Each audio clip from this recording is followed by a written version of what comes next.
The tears threatened to well up again, so Mandy deliberately turned her thoughts to other matters. "This place is like a dungeon, and we're like prisoners," she thought. She turned the idea around and around in her head. "Yes, that's it. We're in a dungeon in the bottom of a castle. We're the prisoners of a wicked queen who is planning to take off our heads." She almost laughed out loud at the thought. "I'm an important princess, Princess Mandy, and my betrothed, Prince Jedediah, is being held prisoner in another part of the dungeon. The wicked queen and her evil servants are keeping us apart so that we cannot plan an escape." She smiled without realizing it, the first smile that had graced her lips since Sheriff Taggart had brought them to this charity home that morning. The idea of being a prisoner in a dungeon was almost exciting. It gave her a lonely, helpless feeling, and she found that she was almost beginning to enjoy the melancholy sensations that such an idea brought. For just a moment her mind went back to the many wintry nights when Pa had told stories in front of the fireplace while Ma had made popcorn in a long-handled pan held over the flames. Pa's stories were exciting, and they were funny, and they were always about castles and queens and princesses. Mandy sighed. Just pretending to be a prisoner in a castle dungeon almost made it seem like she was in one of Pa's stories.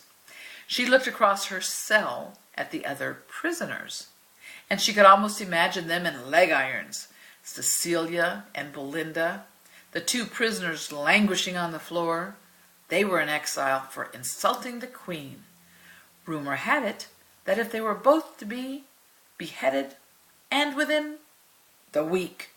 Cecilia was so thin because the guards fed her nothing but bread and water. Greta, the giggling blonde girl, chained to the torture rack high on the wall. She had been sentenced to life for flirting with the king. Lauren and Martha, the two dark-haired girls chained, were there with her.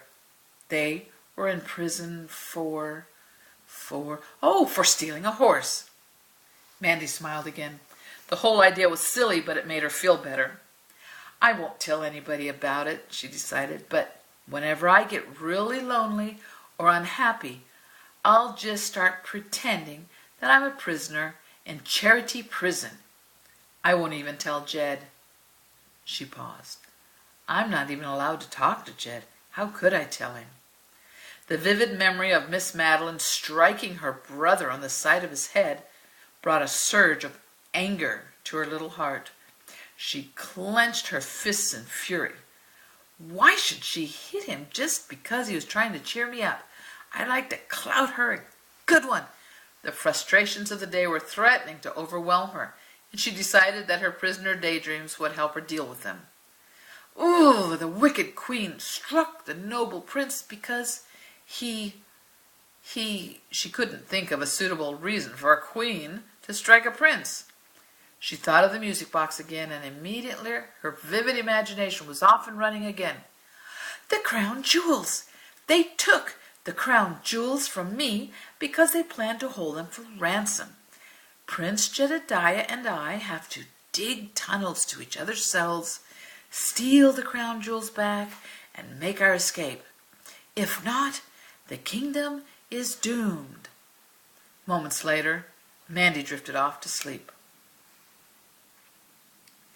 Jed was within 3 chapters of finishing his book when he heard a bell toll from somewhere in another part of the building. He looked up.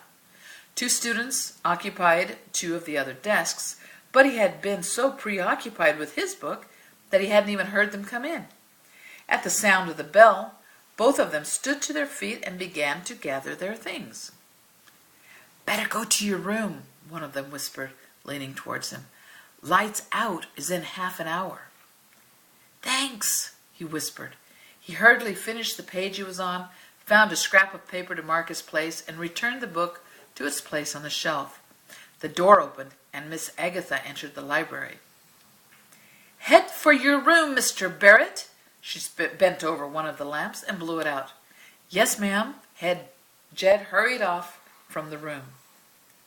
The library was on the first floor of the boys' wing, with an entrance off the dining hall so that the girls could have access to it. Jed walked down the hallway. The sun was setting, and there was just enough light coming through the windows for him to be able to see the portraits of the stern-faced men hanging on the wall. He paused beneath one, an enormous painting of a stocky man with glaring eyes and a huge mustache. "Chef Taggart," he said out loud. As he hurried toward the stairs, his thoughts once again turned to Mandy. "Oh, I hope she's all right. I hope she can settle down and get some sleep tonight. If only they would let me talk to her." The next morning, during fresh air time, a stickball game quickly got underway, but Jed headed towards the back of the playground. He didn't feel like playing stickball, even if they had invited him. He pushed his way through the row of shrubbery and then made his way down the embankment. The half-finished chipmunk was waiting under a dense bush, right where he had left it. He dropped off to a seat on the granite, and he glanced around to be certain that he was alone. And then he took out his pocket knife. As the keen edge of the blade sliced away the first sliver of wood, Jed let out a sigh of contentment. It was so good to be carving again. A while later, a large rock clattered down the embankment toward him, and he looked up to see Henry making his way down the slope. Jed waited anxiously. "Are we still friends?" he wondered. Henry paused awkwardly about 10 feet from him. "Hi." Jed took a deep breath. "Hi." He waited. How's the carving coming?" "Well, I just started again," Jen said, being careful to smile and keep a friendly tone in his voice. "But it won't take long." "I sure wish I could carve like that," Henry said wistfully. "You're the best carver I have ever seen." "Thanks." Jed was silent. He paused, almost afraid to say the next word. "Henry, thanks for being my friend. I need a friend right now, and more than I've ever needed one in my whole life, actually." Henry put a hand on his shoulder. "I'm glad I can be your friend, Jed. I need a friend, too." He paused. "You know, Jed, there's someone else here that wants to be your friend, too. In fact, he'll be a far better friend than I could ever be." Jed looked up at him in surprise. "Here? At Charity Home?" Henry nodded. "Who?" "Jesus," Henry said. "He can be the best friend you'll ever have." "Jesus? You mean the Jesus in the Bible?" Henry nodded. "He's the one. He wants to be your friend. I met him just over 4 years ago, and he's the best friend I've ever had." Jed was astounded and a bit puzzled. "How did you meet him? I've heard a little about him, from people who go to church, but I've never met anybody that said that they knew him." "I read about Jesus in the Bible." The lunch bell sounded just then, and it took a look of intense disappointment that swept across Henry's face.